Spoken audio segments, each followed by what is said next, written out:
তো বন্ধুরা, আমার অনেক ভিডিও তোমরা দেখেছো যে রাজু ক্যালান খেয়েছে ঠিক এইভাবে, কিন্তু রাজু ক্যালান খেয়েছিল কি জন্য?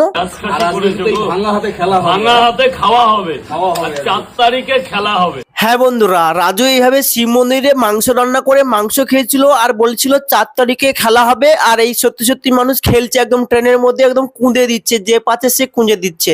কিন্তু এই রাজুকে যে কুঁদে দিচ্ছে, তারপর রাজু কি করছে বলতো? 4 তারিখের পরে যে আমি মন্দির, আমাদের এই নর্মদা শিব মন্দিরের সামনে যে খাওয়া দাওয়া করেছিলাম, হিন্দু সনাতনী ধর্মদের যে আঘাত আমি দিয়েছি, তার জানি কোনো ক্ষমা হয় না। তবুও আমি এই পাপের প্রায়শ্চিত্ত করার জন্য। হ্যাঁ বন্ধুরা, রাজু এখন পাপের প্রায়শ্চিত্ত করতে ওই শিব মন্দিরে গিয়ে পুজো করেছে এবং তোমাদের একটা বার্তা দিচ্ছে যে আমি এই সনাতন ধর্ম আমাকে কখনো ক্ষমা করবে না। আমি এই পুজোটা করে আমি মনকে শান্তি দিলাম, প্লিজ প্লিজ তোমরা রাজুকে ক্ষমা করে দাও। বলেন কি? মানে শ্রী ভগবত গীতা ছুঁয়ে প্রতিজ্ঞা করছি, এরকম আমার আর ভুল কখনো হবে না। হ্যাঁ বন্ধুরা, তারপর রাজু গীতা ছুঁয়ে প্রতিজ্ঞা করেছে যে আর কখনো হে ভুল করবে না। তাও কিন্তু পাবলিক কিন্তু শুনছে না, তাও পাবলিক কিন্তু খিস্তে পারছে, তাও পাবলিক বলছে তুই শুধু আয় একবার, শালা তোকে দেখে নেবো। বলেন কি? আপনারা এবার থামুন, ক্ষমা চেয়েছে, মার খেয়েছে। আরে শালা, রাজু তো আবার মানচুদার কাছে চলে গেছে। নমস্কার বন্ধুরা, আমি রাজু। বিগত দিনে আমি একটা ভুল করেছি, একজনের প্রবচনায় পড়ে আমি মন্দিরে মাংস আহার করেছি। ওটা কিন্তু আমাকে একজন যথারীতি বাড়িতে ইনভাইট করেছিল। হ্যাঁ বন্ধুরা, এই ইনভাইট পরিপ্রেক্ষিতে আমি একটা কথা বলি, রাজুর কাছে কিন্তু কতগুলো নিমন্ত্রণ আছে জানো তোমরা? আমাকে খাবার দেওয়ার জন্য লোকে বসে থাকে যে বাবা কবে খাবি আমার বাড়িতে। 112 জায়গায় নিমন্ত্রণ। বলেন কি? 112 জায়গায় নিমন্ত্রণ থাকে রাজুর প্রত্যেক দিন। মানে ভেবে দেখেছো কত বড় গরিব আর খাওয়ার কত লোভী। সে যেখানে খাতে রাখবে সেইখানে চলে যাবে, শ্মশানে হোক মশানে হোক, যেখানে বলে সেখানে চলে যাবে। সেই জন্য হয়তো ও ডেকেছিল ওকে শিব মন্দিরে, আর ও বুঝতে পারেনি যে শিব মন্দির, যাই হোক বুঝতে পারেনি, খেয়ে নিয়েছে এবং ভুল স্বীকার করছে। কিন্তু ওই যে নিমন্ত্রণ লোভ ছাড়তে পারবে না, কারণ ওই যে মটন। বলেন কি?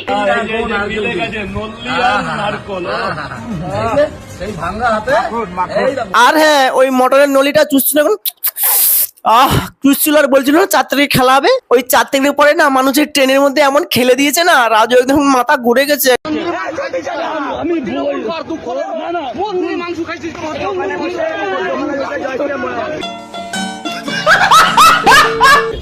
আজকে পয়লা বৈশাখে 16টা দোকান থেকে ইনভাইট করে যে স্যার দাদা তোমার একটু যেতে হবে।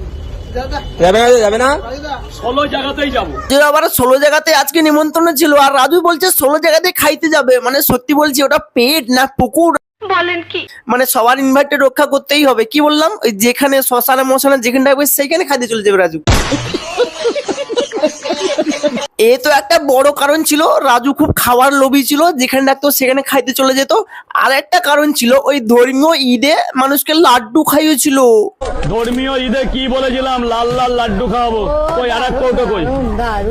ওই তো আজকে ধর্মীয় ঈদে বলেছিলাম মিষ্টি মুখ করাবো, সেই সূত্র ধরে আমি লাড্ডু নিয়ে এসছি। আজকে আরো আসবে গোপালদাকে আমি পাঠাচ্ছি, এতে আমার মন পোষাবে না। আচ্ছা, ওনার আবার মন পোষাবে না? ধর্মীয় ঈদের লাড্ডু খাবে বলেছে। এই লাড্ডু যত গুনেছি তত কিচ্ছু হবে না। উনি আবার গোপাল না কাকে কোন বক্তাকে পাঠাবে, আটিয়ে আবার লাড্ডু আনাবে, তার নাকি মন পোষাচ্ছে না। যে গ্যাসের অবস্থা, অফার এখন আর দেওয়ার দিলে আর পুঁজি থাকবে না। আচ্ছা, রামনবমীতে গ্যাসের অবস্থা, আর এই যে মানুষ কিভাবে গ্যাসের অবস্থা খারাপ করছে দেখছো তো? ওই গ্যাস তোমার বাড়িতে পড়ে রয়ে গেছে আর তুমি এখানে পরোটা বেচতে পারছো না। রামনবমীতে তুমি খাওয়াতে পারবে না এবং ঈদে তুমি খাওয়াতে পারবে লাড্ডু। এ তো হতে পারে না, এ তো সনাতন ধর্মের মানুষরা মেনে নিতে পারবে না।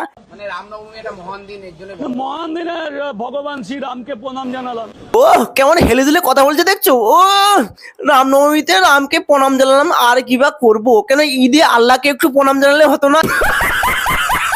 তুমি সনাতন ধর্মে, হিন্দু ধর্মের হয়ে তুমি যারা দোয়া করবে তাদের সাথে তুমি পিরিত মারাচ্ছ, আর এদের সনাতন ধর্মকে তুমি অপমান করছো।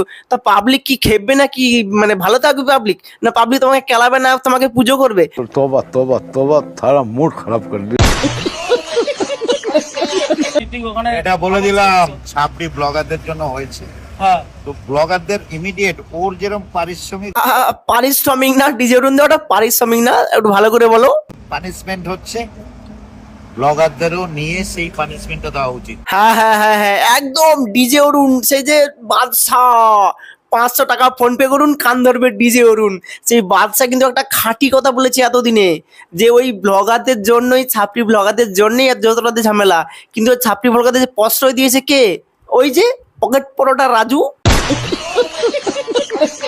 তোমার বাড়ির লোক নাকি ভিডিও দেখে, তোমার নাকি বউ, তোমার মা সবাই ভিডিও দেখে তোমার, তুমি তো ভদ্র মানুষ, তাহলে এরা লেগে গিয়ে বাম বুঝছে না আঙুল লাগাবো এটা কি? রাজুকে আউট করছে দেখছো তো? রাজুর একটু রিয়াকশনটা দেখো। ও ওদিকে কে কি করছে দেখার দরকার নেই, কোন ব্লগার, রাজুর রিয়াকশনটা দেখো এখন। আঙুল লাগাবো। আমি বলেছি আমাকে কি দেয়া না, তোকে দেওয়া যাবে না, ওই মেয়েটাকে আগে দিতে হবে। হ্যাঁ, ওই মেয়েটাকে দিতে হবে, কারণ রাজুর একটু মেয়ে আলুর দোষ ছিল, মেয়ে দেখলে একটু চুলকানি বেড়ে যেত। মেয়ে দেখলে তোর মনে ওঠে কেন চুলকানি? বলেন কি? আমার তোর 50 মিনিট দাঁড়াতে হবে। ওরে বাস, তোকে 50 মিনিট দাঁড়াতে হবে? মানে একটা মেয়েকে দেবে আগে আর ছেলেটাকে 50 মিনিট দাঁড়াতে হবে? এই কেউ ক্যামেরা অন করবি না। হ্যাঁ ভাই, কেউ ক্যামেরা অন করবে না, কেউ ক্যামেরা অন করবে না। রাজু ওখানে যাচ্ছে কিন্তু মারতে। দেখছো, ওকে সবাই আটকানোর চেষ্টা করছে, তাও এগিয়ে যাচ্ছে। আমি এমনি এমনি বলিনি, রাজু শিয়ালদার ডন। দেখি চটিটা পরে নে। হ্যাঁ রাজু দা, চটিটা পরে নাও, কারণ ওটা তো তুমি চাটতে খুব পারো ভালো। এক চড় মারবো এখানে, চড়াতে শিয়ালদা পার করে দেবো। পাটের ডায়লগ রাজুদা, এক চড় মারবো না, একদম শিয়ালদা পার করে দেবো ভাই। এই যে রাজু ডনগিরি না, এই ডনগিরি আমার দেখতে হ্যাপি লাগে মাইরি। বলেন কি? ওখানে একটা মেয়ে আছে, আমি মেয়ে ছেলেটাকে আগে দিয়ে কি অন্যায় করেছি? ও বলছে মেয়ে ছেলে মারবো, থাবা মারবো। ও চুপ, একবার থাপড়া মারো ভাই। রাজু ডনগিরি সত্যি খুব অসাধারণ, সত্যি বলছি। রাজু সবসময় মনে করে লেডিস ফার্স্ট, ঠিক আছে? রাজুর ওখানে পরোটা কিনতে গেলে কিন্তু লাইন দিয়ে পরোটা খেতে হয়, এমন এক পরোটা দোকান থেকে লাইন দিয়ে খেতে হয়। আর সেখানে একটা মেয়ে বেলাইন হয়ে এসেছিল, আর একটা ছেলে প্রতিবাদ করে, তাকেই হবে চড় থাপ্পড় মারবে, কত কিছু করবে, তোমরা দেখতেই পাচ্ছ। এটা হচ্ছে রাজুর ডনগিরি। যে মেয়ে ছেলের কি, আমার মেয়ে ছেলের কি আছে বের করবি। এই কোন ভদার ক্যামেরা আছে রে? আরে বলছে আবার কোন ভোদার ক্যামেরা আছে রে ভাই? এটা কি খিস্তি ভাই, ভোদার ক্যামেরা। এই না রাজুদা, তোমার মা, পরিবার, বাবা সব ভিডিও দেখে তোমার, তাহলে অফ ক্যামেরায় তুমি এরকম ব্যবহার করো, মানে অন ক্যামেরায় তুমি ভদ্র সাজো। এটা হাত দিচ্ছ বেশ করে চর মারবো এক্ষুনি, তুই দেখবি। রাজুদা এক্ষুনি থাবা মারবো। আরে বাস, রাজু কি রয়্যাল বেঙ্গল টাইগার নাকি যে এখনই থামা মারবে বলছে? ভাই রাজু ওখানে এমন ডনগিরি করতো, তার পাপের প্রায়শ্চিত্ত এখন ভুগছে। ওই যে ঠেলায় না পড়লে বিড়াল গাছে ওঠে না, আর ঠিক সেরকম ঠেলায় না পড়লে রাজু গাছে ওঠে না। সুবার বলবো জয় শ্রীরাম, 12টা ছানা ডেলি আসছে, মানে এই মারবো এই নাই, মানে এই ধরবো এই নাই। জাসালা, রাজুকে 12টা ছেনা ডেলি আসছে মারবে বলে, মানে রাজুর অবস্থা তো একদম খারাপ ভাই। রাজু তো একদম বাড়ি থেকে বেরিয়েও না, তুমি পরোটা বেচতে হলে পরোটা সব তোমাকে ছিঁড়ে খেয়ে নেবে কিন্তু।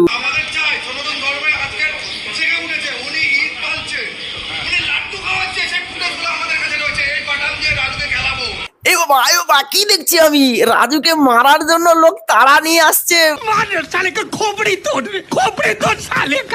তো যেই মানুষটার জন্য হাজার হাজার কন্টেন্ট ক্রিয়েটার করে খেত, সেই সব কন্টেন্ট ক্রিয়েটার কিন্তু ওর কাছে আজকে পর হয়ে গেছে, ওর কাছে কিছু কন্টেন্ট ক্রিয়েটার। হ্যাঁ একদমই তো, পর তো হবে, কারণ রাজু ওকে বারবার অপমানিত করছে কন্টেন্ট ক্রিয়েটারদের, যে কন্টেন্ট ক্রিয়েটারদের জন্যই প্রবচনায় পড়ে এইসব কাজ করেছে, তা কন্টেন্ট ক্রিয়েটাররা পর হবে না শুভদা? পশ্চিমবাংলার মানুষের কাছে আমার আবেদন, মানুষটার ওয়াইফ এই মুহূর্তে অন্তঃসত্ত্বা, তো ওনার ওয়াইফ আমার বোনই হবে। তো যাই হোক না কেন, ওনার বাড়িতে বয়স্ক বাবা মা আছে, প্লিজ দয়া করে ওনার জায়গাটা ফিরিয়ে দিন। স্ট্রিট ফুডের ব্যবসায় করে খাচ্ছিল, করে খেতে দিন। হ্যাঁ এই কথাটা আমিও বলছি, যে ওর বাড়িতে একটু সমস্যা চলছে, ওর স্ত্রী অন্তঃসত্ত্বা রয়েছে, বাড়িতে মা বাবা রয়েছে, রাজুর উপরেই ফ্যামিলির পুরো নির্ভর করছিল। তো অতি অবশ্যই আমি একটা কথা বলবো, আমি আগে যা বলেছি, ভিডিও করেছি, সব কিন্তু মজার উদ্দেশ্যে বানিয়েছি, কেউ সিরিয়াস নেবে না, ঠিক আছে? অতি অবশ্যই রাজুকে ক্ষমা করে দিও। ভুল মানুষ মাত্র হয়, সবাই ভুল করতে পারে, ঠিক আছে? বড় নেতা মন্ত্রীরাও ভুল করে, কিন্তু তাদের তো আমরা কিছু করতে পারি না। রাজু একটা গরিব নিরীহ একটা প্রাণী, রয়্যাল বেঙ্গল টাইগার, ঠিক আছে? তাকে অতি অবশ্যই ক্ষমা করে দিও।